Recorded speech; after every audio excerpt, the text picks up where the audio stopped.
Hello. You may remember our last conversation about the Green Dot Middle School program and what you can do to ensure its success. Let's talk more about easy ways to discuss bullying, dating violence, and being an active bystander with your student.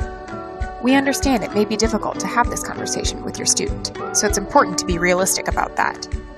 Maybe your student has never talked to you about bullying or dating before, so it doesn't seem like it's impacting them. But 1 in 2 students say they have been bullied online.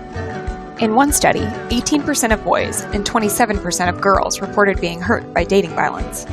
Even if your student isn't being bullied or experiencing dating violence, they are probably seeing or hearing about it happening to someone else. We know everyone wants their school to be safe, but that being an active bystander isn't always easy. Something we often hear is that students are afraid of being called a tattle, snitch, or teacher's pet. It is important for students to understand the difference between tattling and reporting.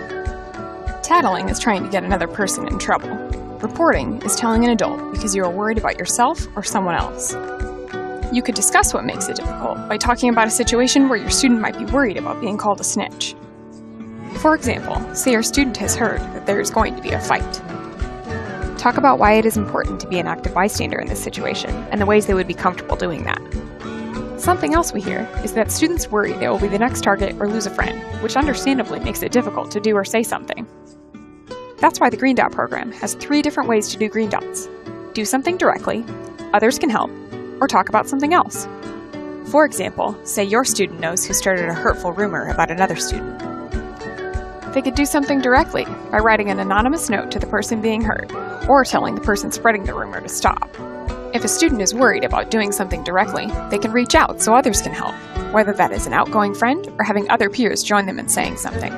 Another option is changing the subject or creating a distraction, which will shift attention away from the person being hurt without making the bystander a new target. Conversations about this topic may seem overwhelming, like there's not enough time or you don't know what to say. The great news is, it doesn't have to be a formal conversation or lecture. It can be as easy as asking, "What do you think about that?" when they see healthy or potentially unhealthy relationships on TV or in person. You can also check out pages 2 to 16 in the Extended Parent Toolkit or browse the Abbreviated Parent Toolkit for ideas and conversation starters. Whatever the obstacle, starting the conversation can bring you closer to your student and open the door for positive change in their school.